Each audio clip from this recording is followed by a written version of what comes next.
La filosofía es la única disciplina que se pregunta por sí misma. La filosofía es una búsqueda reflexiva, crítica y racional acerca de los primeros principios de una manera autónoma. ¿Cuál es el sentido del ser?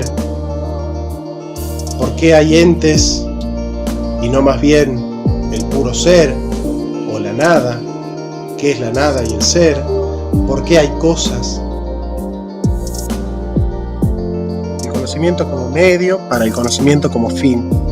La filosofía solo busca saber la verdad en todas las esferas de la verdad. Penetrar a lo profundo, trascender a lo eterno, remontarse a lo metahistórico.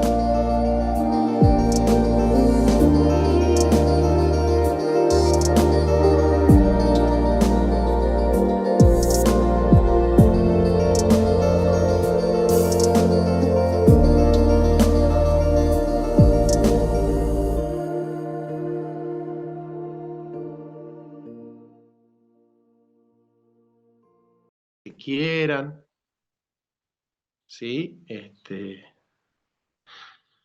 Pueden hacer las preguntas que quieran, y bueno, evidentemente con el fin de aprender el Tractatus, ¿no? Bueno, estoy con mis 300, ¿sí? Acá están mis 300, obviamente que ya se van a ir sumando más. Alonso, David, Israel, Majo, Juanda, Odiseo y Roberto Gómez, ¿sí? Ya se van a sumar más, así que bienvenidos muchachos, gracias por estar acá en la presentación privada del Tractatus. No sé si alguien quiere decir algo antes para que comencemos.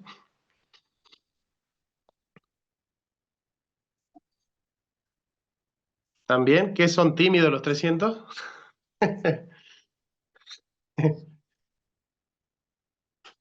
Bueno, algo saben ya, ¿no? Más o menos una idea se dan de por dónde va el Tractatus. Bien, entonces comencemos. ¿Por dónde hay que comenzar en filosofía siempre? Por la metafísica, porque la metafísica es el fundamento, ¿estamos de acuerdo? ¿Sí? Siempre se comienza por la metafísica, ¿no? Hay tres clases de entes, tres clases de entes. O sea, hay tres tipos de entes, ¿vale? Están los entes físicos, que los presocráticos, yo les llamo los ontólogos, porque no son presocráticos, son ontólogos, ¿no? Ellos se preguntan por los taonta physei. ¿Qué son los taonta physei? Son las cosas físicas, las cosas físicas. El aspecto físico del ente es el aspecto en el cual el ente está compuesto de materia y de forma. La materia sola no existe. Toda materia aparece bajo un aspecto formal. ¿Qué es lo que hace que esa materia aparezca de ese modo y no de otro modo? O sea que la forma es el modo en el que aparece la materia. Y los entes materiales son densos porque ocupan un lugar en el espacio. O sea que son extensos, ¿sí? Habitan la extensión. La extensión es un espacio del mundo, ¿verdad? Y nosotros los conocemos por sus operaciones. ¿Cuál es la operación más básica de todo ente, mis 300? A ver si me ayudan. ¿Cuál es la operación más básica de todo ente? Ser podría ser, profe. Muy bien, muy bien. Esa es la operación más básica de todo ente. El estar ahí, ser ahí, estar ahí. ¿Ven? Por ejemplo, este ente está ejecutando una operación, ¿sí o no? ¿Qué operación está ejecutando este ente? La de ser, ¿se acuerdan? La de ser existe, es una operación, ¿verdad? Bien. Sin esa operación de ser, ¿yo pudiera conocerlo? No. Entonces, ¿mediante qué operación básica yo conozco a todo ente? mediante la operación de ser.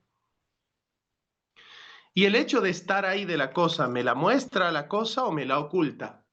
La existencia de la cosa es una operación que me revela la cosa o que me la oculta a la cosa. ¿Qué les parece? Te la revela, profe. Que me la revela, ¿ven? Entonces, el modo físico de ser de los Taonta Físei es que la operación muestra el ser de la cosa. La cosa se muestra a través de su operación. El lema famoso de San Agustín es operari sequitur esse. La operación sigue al ser.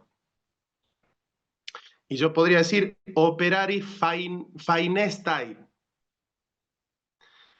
Operari fainomena esse. La operación muestra al ser. Operari fainomena esse. Mira vos, Alonso, el lema que podemos sacar.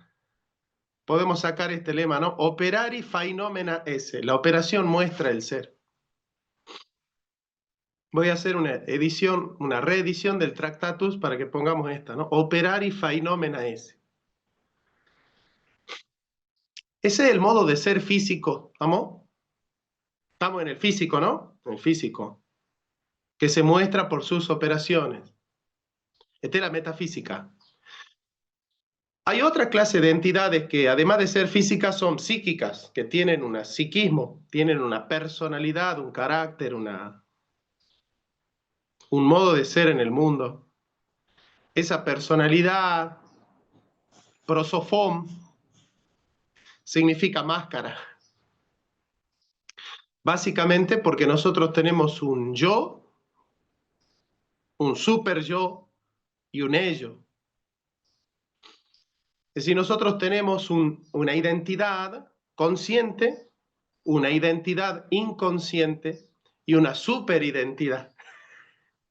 Esta es mi manera de presentar a Freud. ¿Ven? Nosotros tenemos una identidad consciente que es el yo, una identidad inconsciente que es el ello y una superidentidad que es el super yo. ¿Ven? Son identidades distintas.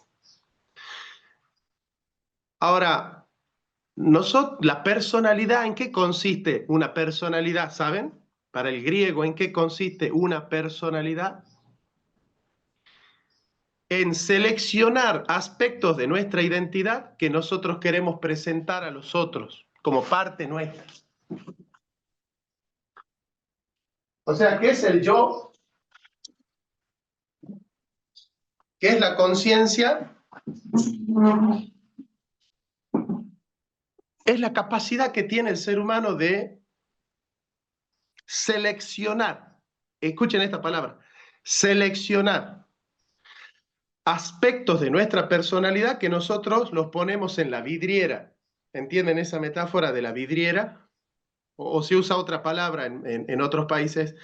La vidriera es el lugar en el cual uno coloca los zapatos más bonitos para que la gente que pasa por las calles los pueda ver. Bueno, nosotros, nuestra personalidad es una máscara. Yo lo miro a Juanda. Juanda selecciona qué aspecto de su identidad mostrar y qué aspecto de su identidad ocultar. ¿Se dan cuenta o no? Ahora lo veo a Odiseo. Él es, Ulises sos, ¿no? Ulises, ¿no? Odiseo es Ulises, ¿no?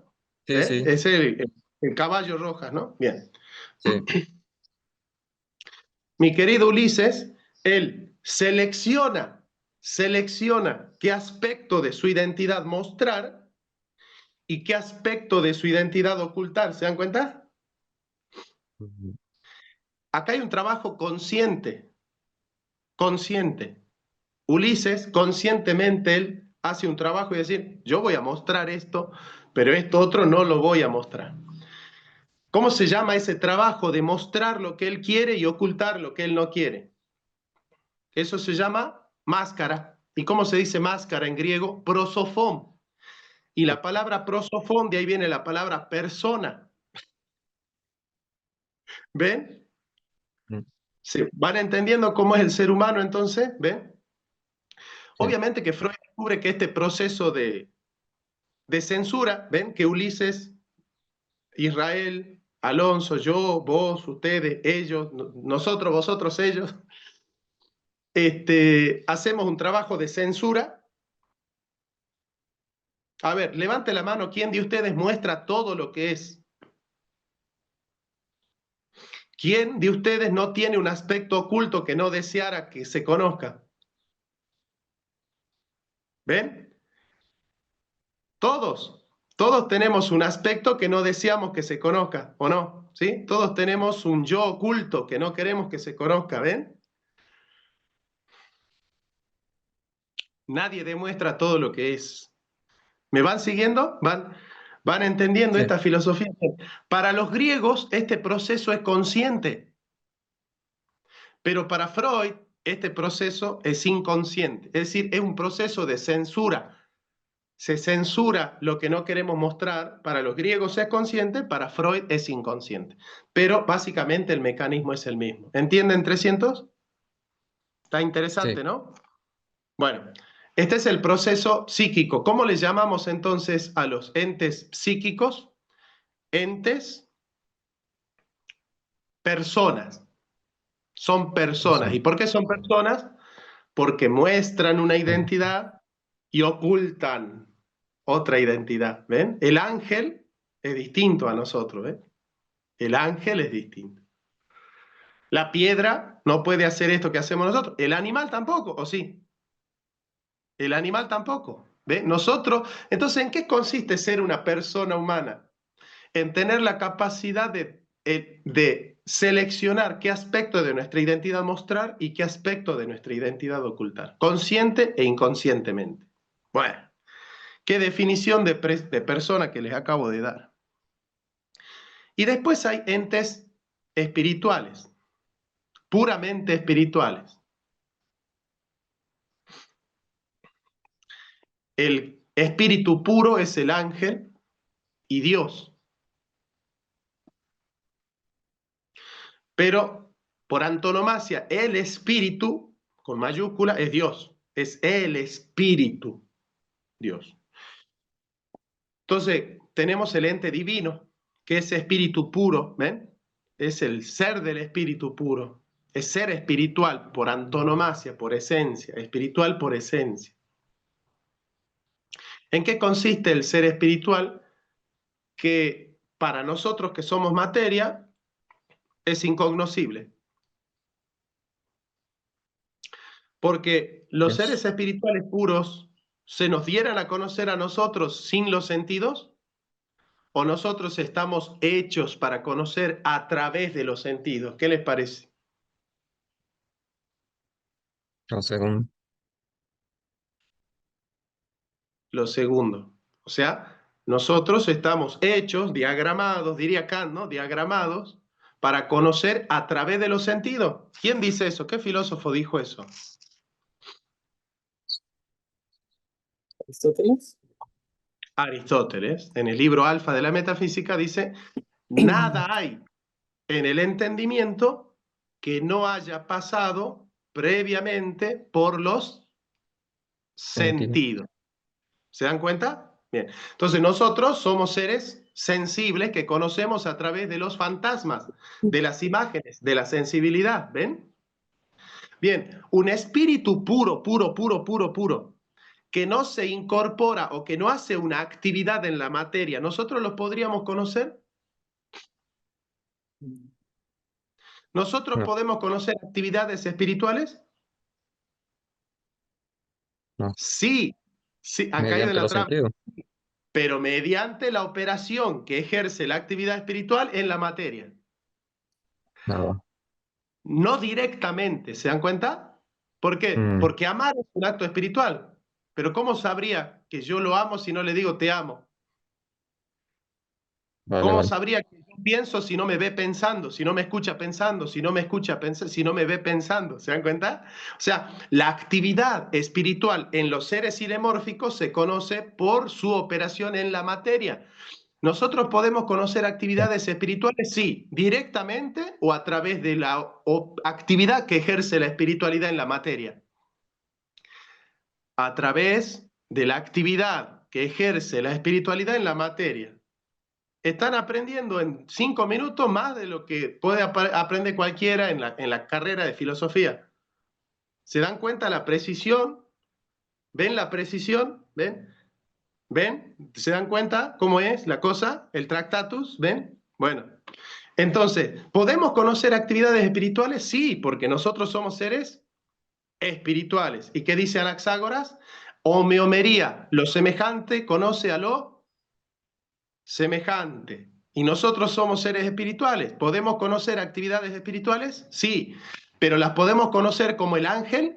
El ángel necesita que la actividad espiritual opere en la materia para poder conocerla, o el ángel puede captar la actividad espiritual directamente. Puede captarla directamente, porque él está en un entorno espiritual. Porque el ángel no conoce sensiblemente. Entonces, ¿el conocimiento del ángel es más perfecto que el nuestro o menos perfecto? Más Más. perfecto. Perfecto. Más perfecto. El ángel conoce más perfectamente que nosotros, porque el ángel no necesita que el espíritu opere en la materia para poder conocer esa actividad en la materia.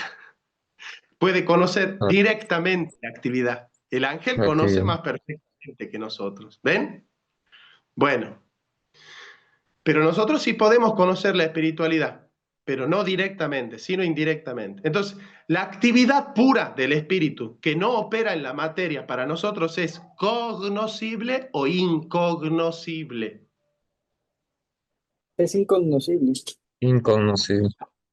La actividad pura de la materia, la actividad pura de la materia. Che, prendan todo la cámara, ¿eh? Miren que son los 300 ustedes, ¿eh? La actividad pura de la materia que no opera, perdón, la actividad pura del espíritu que no opera en la materia, para los entes materiales es totalmente Inconocible. incognoscible.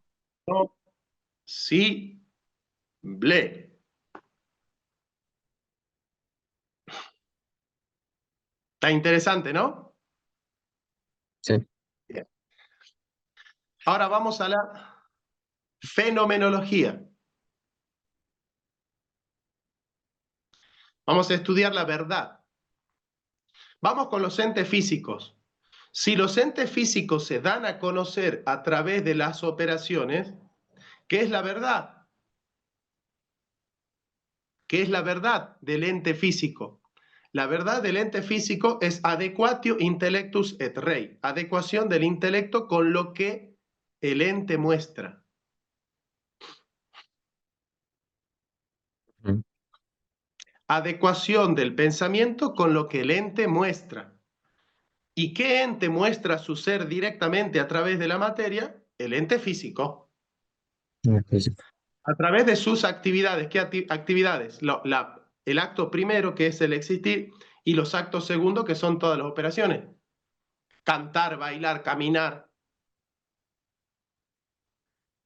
Por ejemplo, Juanda está con la mano en la cabeza. Esa es una actividad directa, yo la conozco directamente, no necesito la mediación del razonamiento y la especulación e ir a dar una vuelta a la plaza para saber lo que él está haciendo. Lo conozco directamente. ¿Por qué? Porque esa es una operación segunda que se muestra por la materia. Y si yo me adecuo, digo, Juanda se está tocando la oreja. Si mi afirmación se adecua con la cosa, es verdadera. Y si no se adecua, es falsa. Por eso la verdad es del ente físico, es decir de lo que es y de lo que no es que no es. Esta definición es de Vale. Aristóteles, analíticos posteriores. Qué precisión, ¿no? ¿Se dan cuenta que hay una precisión científica? Sí. Bueno, Más o vamos a los menos. entes psíquicos. ¿Los entes físicos se muestran tal cual son o se enmascaran? Seleccionan qué mostrar y qué no mostrar. Mm, Los entes ¿Seleccionan? psíquicos, las personas, no. ¿Psíquicos o los físicos, profe?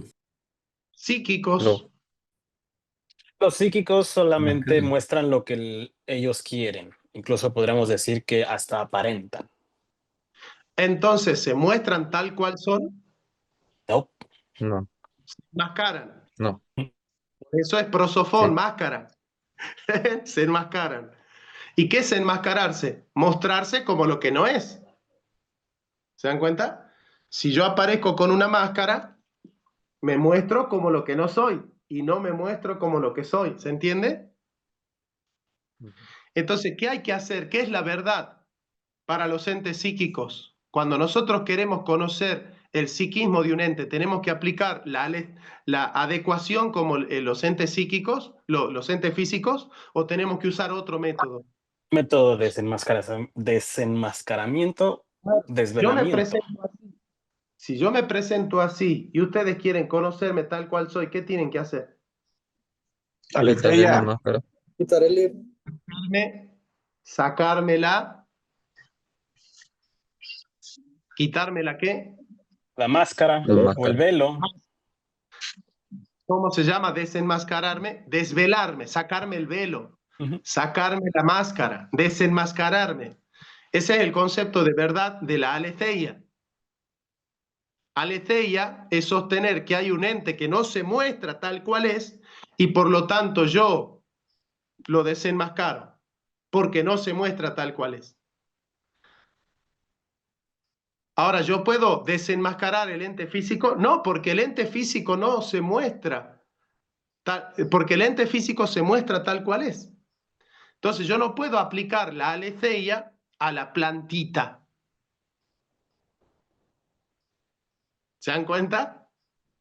El método de la aletheia no es para las plantitas ni para las piedras, sino para los entes psíquicos. ¿Entienden el valor que tiene el Tractatus? Hasta hoy los filósofos que utilizaban aletheia la utilizaban para todo. Y los que utilizaban la adecuatio la utilizaban para todo. Y yo les estoy enseñando a ustedes que la adecuatio es para los entes físicos y la aletheia para los entes psíquicos. Hasta hoy no había ningún filósofo que había puesto tanta claridad, ninguno. Yo les regalo mi casa a alguien que me muestre un filósofo que haya explicado esto con tanta claridad.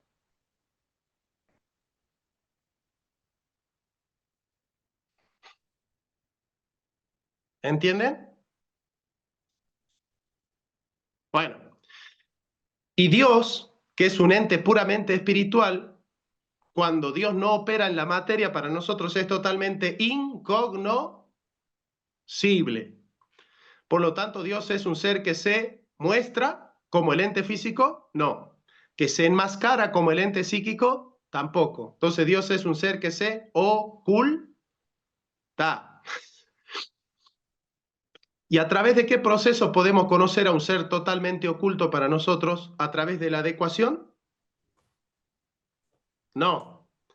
A través de la aletheia, nosotros podemos desenmascarar a Dios. Revelación. A través de ¿Sí? la revelatio, de la revelación. Entonces, ¿cuántos conceptos de verdad tenemos? 3. Adecuatio, para los entes que se muestran, los físicos. Físico. Aletheia, para los entes psíquicos que se enmascaran. Y revelación, para los entes espirituales que se ocultan. Sí. ¿Conocen más precisión que esta? ¿Han escuchado más precisión que esta? No. Es una precisión milimétrica, ¿se dan cuenta? Es una precisión exacta, es matemático lo que le estoy Lineal. enseñando. ¿Se entiende? Van acomodando las 3 esferas, se van dando cuenta que son 3 esferas, ¿sí? Sí. ¿Ven? Sí. Bueno, ¿qué actitud psicológica hay que tener frente a cada esfera? Si el ente físico se muestra, mi actitud tiene que ser la confianza, la sospecha o la espera de la gracia. La confianza. Confianza. Confianza. Si el ente físico se muestra tal cual es, yo tengo que confiar en lo que el ente muestra. Esa es la actitud noética. La noesis es la actitud del sujeto. El noema es la forma de mostrarse del objeto. Y la noesis es la actitud del sujeto. ¿Ven? Entonces, ¿qué actitud noética? No noemática. La noemática es el mostrarse, el enmascararse y el ocultarse. Esa es la noemática. Ese es el noema. La noesis es nuestra actitud frente al noema. Entonces, ¿qué actitud noética tenemos que tener frente al ente físico? Confianza. Frente al ente psíquico, Sospecha. Sospecha. Tenemos que sospechar, ¿por qué? Porque no se muestra tal cual es. El ente psíquico, larvatus prodio, avanza enmascarado. Entonces nosotros tenemos que sospechar del relato. ¿Cuáles son los tres filósofos de la sospecha? Ay, sí, no. Marx, Freud y Nietzsche. Marx, Freud y Nietzsche. ¿Qué dice Marx? La cultura no muestra las intenciones de la burguesía. La cultura oculta las verdaderas intenciones de la burguesía, que es transparentar en un sistema político, social y cultural y religioso la legitimación de una trama del poder. Eso es Marx. Entonces Marx te enseña a sospechar de que toda expresión cultural en el fondo viene a legitimar una trama del poder de la burguesía. ¿Se dan cuenta? Entonces, ¿qué quiere Marx? Que nosotros sospechemos de la cultura, que sospechemos del sistema, porque legitima la desigualdad. ¿Qué dice Freud? Toda expresión consciente oculta la verdadera trama inconsciente, que es el deseo. Entonces, ¿qué quiere Freud? ¿Que nosotros confiemos en la expresión lingüística del durmiente o que sospechemos que detrás de esa expresión lingüística hay un fondo que está oculto para el propio durmiente, que es el inconsciente? Entonces, ¿el psicoanalista tiene que confiar en las palabras del paciente o tiene que sospechar de las palabras del paciente para descubrir el inconsciente? Sospechar. Tiene que sospechar. ¿Y qué dice Nietzsche? La verdad es la mentira más eficaz de todas, porque detrás de la verdad está oculta la lucha por el poder. Entonces, ¿nosotros qué tenemos que hacer cuando alguien habla de la verdad? ¿Confiar en esa persona o sospechar que esa persona está utilizando la verdad para imponer su subjetividad como voluntad para todos? ¿Qué Sospechar. tenemos que hacer? Según Nietzsche, Sospechar. Entonces, Marx, Freud y Nietzsche son filósofos de la Sospecha. sospecha. Y Trasímaco. Trasímaco también. Exacto. Y cuando nosotros estamos ante Dios, ¿tenemos que sospechar de Dios o tenemos que esperar? La actitud de nosotros es la espera, el patos de la espera, a través de la cual Dios, con su gracia, puede revelarse a nosotros por su palabra. Es eso, ¿no? Pero es lo mismo, la confianza, la sospecha y la espera son las mismas actitudes o son tres actitudes noéticas diferentes. Son diferentes. Son tres actitudes noéticas diferentes. Bien, y vamos terminando, porque esta es una clase intensiva del Tractatus. Ya los enamoré, ya están con el Tractatus a full. Ya. ¿Para qué el ser se muestra tal cual es? Para que nosotros a través de las operaciones naturales podamos tener la misma comprensión de las cosas o comprensiones totalmente diferentes. para que podamos tener la misma comprensión de la cosa. Bien, y si todos tenemos la misma comprensión de la cosa, ¿en qué se funda la comunidad? ¿En una misma comprensión de la cosa o en comprensiones totalmente diferentes? En una misma comprensión Única. de la cosa. En un acuerdo. Por eso se llama comunidad, porque tenemos una comprensión en común, valores en común. Entonces, ¿para qué Dios hizo el ente físico? Para que nosotros podamos vivir en comunidad. ¿Te das cuenta? Entonces, yo la miro a Majo, ¿y qué estoy viendo? ¿Una mujer o un varón? Estoy viendo una mujer. Esa comprensión es la misma para todos, ¿sí o no? Sí. Ahora, si Juanda dice, no, para mí es varón, ¿está rompiendo la comunidad política o la está fortaleciendo a la comunidad política? La estaría rompiendo. La estará rompiendo. ¿Por qué? Porque está rompiendo el criterio común y la comunidad política vive del criterio común. Eso es Platón. Esta es la República de Platón. No se dan cuenta de lo que están aprendiendo todavía. No pueden dimensionar lo que están aprendiendo. Todavía no lo pueden masticar. Entonces, ¿cuál es la finalidad del mostrarse del ente físico? La política. Fundar la comunidad política en conocimientos naturales, percepciones naturales, valores naturales y derechos naturales. Conocimientos naturales, percepciones naturales, valores naturales y derechos naturales. Entonces ahí ya tenemos la ética y la política en el sistema.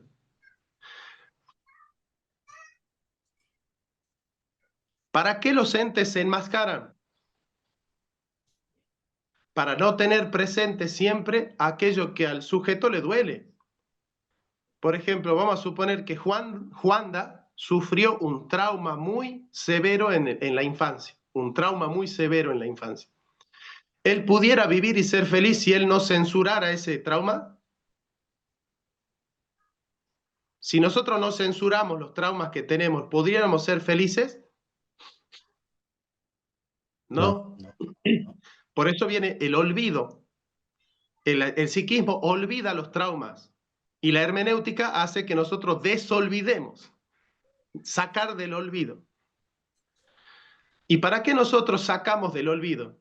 Para curarnos de la neurosis. La neurosis es el olvido del trauma. Y para curarnos de la neurosis tenemos que desolvidar.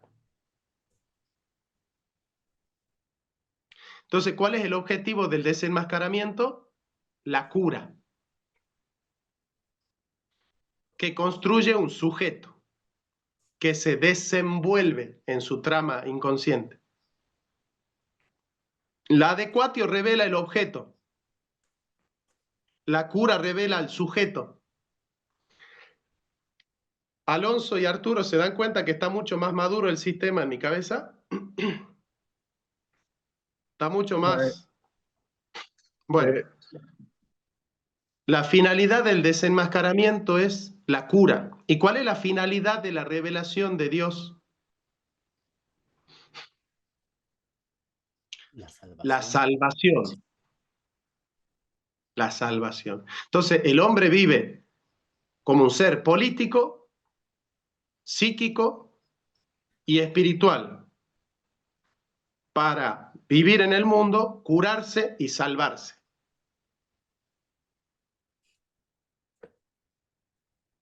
Ser con los otros, Mitzain, ser consigo mismo y ser con el ser con Dios.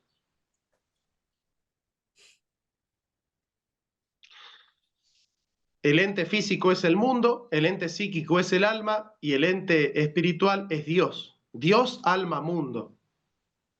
Por eso los griegos hablaban de cosmogonía, el mundo, antropogonía, el origen del alma, y teogonía, el origen de los dioses. Por eso San Agustín habla de pensamiento seminal. Por eso Descartes habla de extensión, el mundo, cogitans, el hombre, y perfección, Dios. Por eso Kant dice antinomia, el yo, paralogismo, el mundo, y el ideal de la razón, Dios. Por eso en los alemanes hay idealismo subjetivo, que es el del sujeto, idealismo de la naturaleza, que es el mundo, e idealismo absoluto, que es Dios. Fichte, Schelling, Hegel. Por eso Descartes dice, hay tres ideas en el hombre, tres ideas innatas, Dios, alma, mundo. Por eso Baumgarten dice que hay tres tipos de metafísica. Está la metafísica subjetiva, que es la antropología filosófica, metafísica de la persona humana, o psicología. Metafísica objetiva, que es filosofía de la naturaleza, cosmología, filosofía de la naturaleza, y teodicea, teología, metafísica absoluta, que es la teología sobre Dios. Dios, alma, mundo. Por eso Kierkegaard dice, el hombre estético, el que vive en el mundo, el hombre ético, el que cuida su alma, y el hombre religioso, el que se entrega a Dios. Le puedo hacer un paseo por la historia de la filosofía para rastrear el sistema de sinusía. Eso es lo que hago yo. Son tres. Por eso Hegel, ¿cuántos capítulos tiene la fenomenología del espíritu? 8.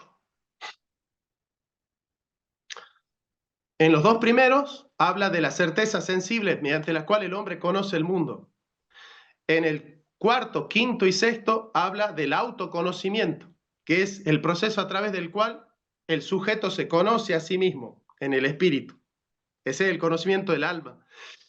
Y el último capítulo es sobre la religión, a través del cual Dios se conoce a sí mismo a través del espíritu. Mundo, alma, Dios. En Hegel, la fenomenología del espíritu. Por eso Heidegger habla de la cuadratura.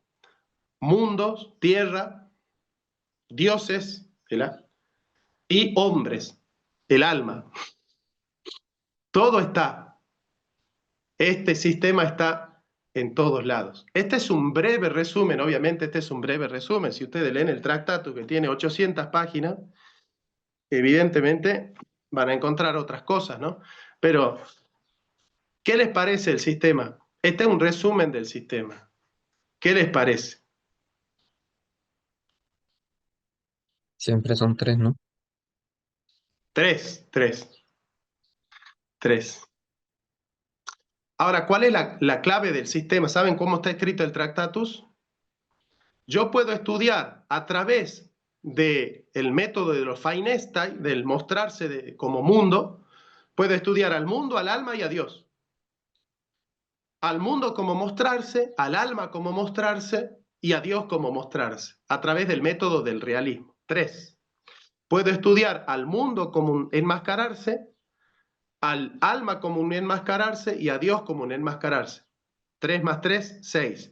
Y puedo estudiar al mundo como ocultarse, al alma como ocultarse y a Dios como ocultarse. 3 más 3 más 3, 9.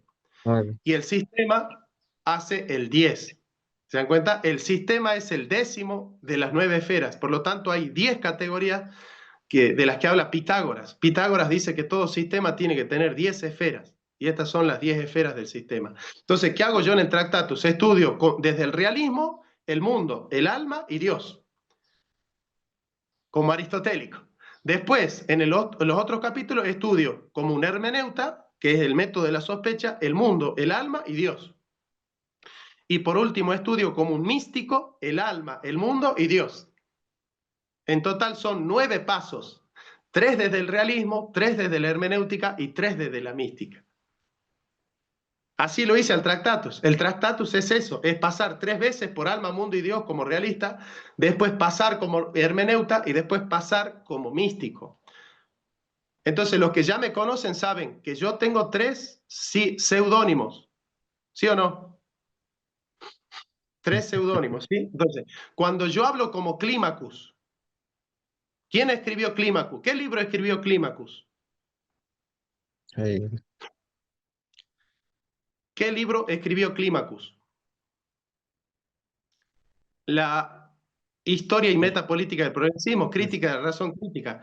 ¿Ese libro está hecho desde el realismo, desde la hermenéutica o desde la mística? Realismo, creería yo. Desde el realismo. Entonces, cuando Jonathan Ramos escriba un libro que firme como Climacus, ¿sobre qué perspectiva está hablando? El realismo. ¿Para qué? Porque son libros de ¿qué? Política. De ética y de política. ¿Se dan cuenta? Bueno, cuando yo quiero hablar del enmascaramiento y de la sospecha kierkegaardiana, porque para mí el filósofo de la sospecha más excelente es Kierkegaard, no Nietzsche, ni Freud, ni Marx. Yo voy a escribir ¿con qué seudónimo? Si Climacus es el filósofo de la confianza, ¿cómo se llama el filósofo de la sospecha? El hermeneuta. El anticlímacus. Anticlimacus. ¿Qué libro escribió Anticlimacus?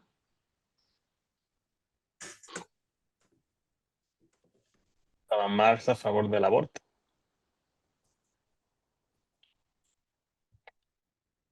¿Seguro? No, este fue Johannes de Silencio.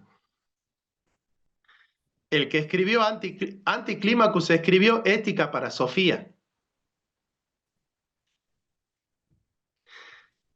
Jonathan. Todos los No. capítulos de Ética para Sofía son éticos y políticos realistas. Pero la clave es que el aporte mío, el aporte que yo hago en ese libro, no es de los aspectos realistas, sino 3 capítulos de hermenéutica donde hablo de Nietzsche como un cristiano y lo presento a Nietzsche como el soldado de la fe de Kierkegaard y a Kierkegaard como el superhombre de Nietzsche, que es el capítulo 12, 13 y 14 de la Ética para Sofía. Entonces, Anticlimacus escribió como un hermeneuta para encontrar a Nietzsche como el mejor de los cristianos, el soldado de la fe. Para Kierkegaard es imposible ser un soldado de la fe, pero Nietzsche fue el verdadero soldado de la fe. Después de Cristo, Nietzsche fue el mejor cristiano de todos. Y Kierkegaard es el superhombre de Nietzsche. Para Nietzsche era imposible ser un superhombre actualmente, pero Kierkegaard era el superhombre de Nietzsche. Entonces, para mí Kierkegaard es la profecía de Nietzsche y Nietzsche es la profecía de Kierkegaard. Yo leo a Kierkegaard como nietzscheano y a Nietzsche como kierkegaardiano. Ese es un trabajo hermenéutico que yo hago en el Ética para Sofía y por eso el autor de ese libro, ¿cómo se llama? Anticlimacus. El que habla de la mística, ¿cómo se llama? Johannes de Silencio. Yo hablo de Marx como un profeta hebreo que revela la palabra de Dios. ¿Y cómo se llama el que sintetiza los tres sistemas? Prabhu. Prabhu es el que sintetiza a Climacus, a Anticlimacus y a Johannes de Silencio. ¿Entendieron ahora todo mi itinerario bibliográfico? ¿Entienden por qué yo escribo como escribo y cómo aparece cada seudónimo? Son los primeros que saben de eso, ¿no? Porque en realidad todo lo que ven mi seudónimo dicen, ¿y por qué este seudónimo y este otro y este otro? Bueno, es eso. Bueno, se ve que estoy iluminado hoy porque les expliqué todo, sintéticamente. No sé, creo que en media hora les expliqué todo. Así que esto lo tienen que volver a ver como 14 veces. Bueno, mis 300, ¿qué preguntas tienen? ¿Qué aportes tienen? ¿Qué les parece? ¿Les parece que está bien? ¿Que vamos bien? ¿Que es así? ¿Que vamos por acá?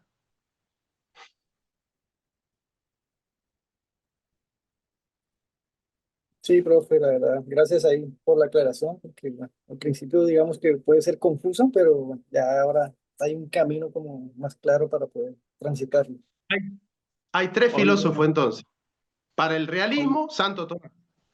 Para la hermenéutica, Kierkegaard. Y para la mística, Heidegger.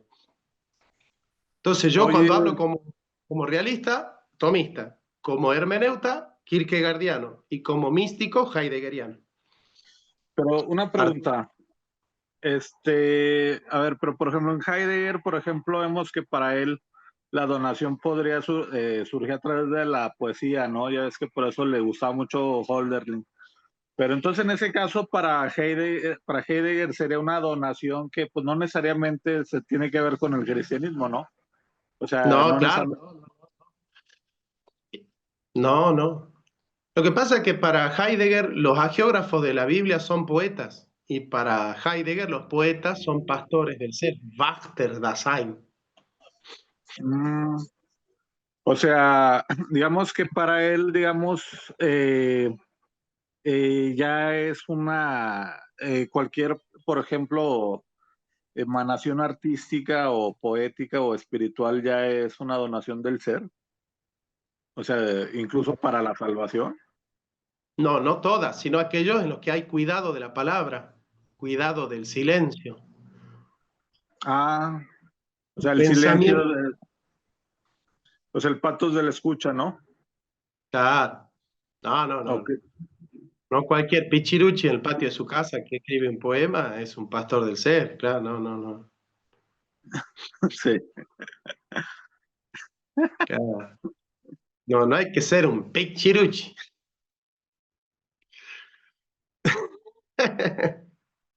¿Nunca habían escuchado esa palabra antes? Sí la conocen por mí, ¿no? ¿Nunca han escuchado? Pichiruchi. Bueno, Profe, una ¿qué pasa? pregunta. A ver, David. Con lo que nos explicó, quiere decir que, digamos que para poder tener una visión de la realidad más completa, yo tengo que verlo desde estas tres miradas siempre, no quedarme solamente con el realismo y desde allí ver bueno, entender tal vez a Dios o entender muchas otras cosas. Tengo que aportarlo con estas tres visiones, sí o sí. Esas tres. Si sos solo tomista, no conoces toda la realidad. Si sos solo hermeneuta, no conoces toda la realidad. Y si sos solo místico, tampoco. Las tres juntas, sí. Ok, Por ok. eso, este sistema es el mejor de la historia de la filosofía, porque te enseña todo. Y lo que uno puede observar de estas personas que pues como que se encasillaron en ciertas visiones, hicieron un buen aporte, pero quedaron cortos en su visión. Cortos, Ok, cortos. Por eso, la pretensión de este libro es que es mejor que el de Santo Tomás. ok, súper. ¿Por qué? Porque te muestra aspectos del ser que Santo Tomás no ha visto. Por ejemplo, Santo Tomás no puede hacer una psicoanálisis, ni una filosofía de la historia, Ok. ni una estética psicagógica, no puede. Pero nosotros sí podemos. Claro, nosotros estamos montados en él, que es un gigante, ¿no? Sin Tomás nosotros no seríamos gigantes. Sí, estamos montados en los hombros de gigantes. Nosotros somos enanos mostrados en hombros de gigantes. Nuestro aporte es así, el de Santo Tomás es así. Pero nosotros montados en Santo Tomás con este aporte estamos más arriba. ¿Se dan cuenta lo cómo es, no? Oye, Total, entonces, súper. es una, ya ves que luego, Cornelio Fabro trata de irse contra Hegel, entonces es un error, ¿no? Es un error que Cornelio Fabro tratara de refutar a Claro, Hegel, ¿no? claro. Es que no hay que ir contra ningún filósofo. El método de Sinusía no es atacar a un filósofo, sino ponerlo a cada uno en su lugar. Que muchas Si veces vos sucede que, A ver, Alonso. que muchas veces sucede que uno ataca o trata de refutar a un filósofo desde la esfera incorrecta, podría decirse. Claro. Marx no puede ocupar el lugar de nuestra política y de nuestra ética, pero sí curarnos de una ética capitalista. Marx solo es un hermeneuta que nos sirve para curarnos del capitalismo, pero no para Sa- darnos una terapia.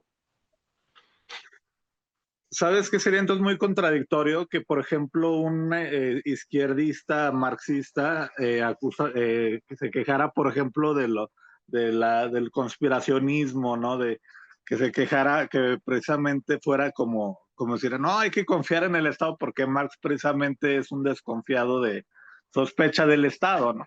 Entonces, en ese Claro, sentido, por ese lado, ahí me parece muy contradictorio que, por ejemplo, la gente de izquierda acuse de conspiracionismo a la gente que sospecha, ¿no? Por otro lado, te iba a preguntar muy brevemente, mira, entonces, ¿es necesaria la distinción de decir que, por ejemplo, la donación del ser de Heidegger en la poesía tiene que estar en el patos de la escucha, ¿no? Porque no podemos decir que cualquier artista de 3 pesos que hizo un reggaetón, pues eso no puede ser donación del ser, ¿no? Eso no puede no, ser, no cualquier expresión artística va a ser una donación del ser, ¿no? Entonces, no. aquello que fragúa, aquello que le da sentido a la donación como, digamos, como que lo define es que surge de un patos de la escucha, ¿no? O sea, que hay patos Claro. de la escucha. Esa es No, claro, surge de la donación, que es apropiada por el patos de la escucha. En eso, realidad, mero. justamente el patos de la escucha es no apropiarse de la donación, ¿no? En eso consiste el patos de la escucha, ¿no? En no apropiarse de la donación. Ah, ok, eso sí.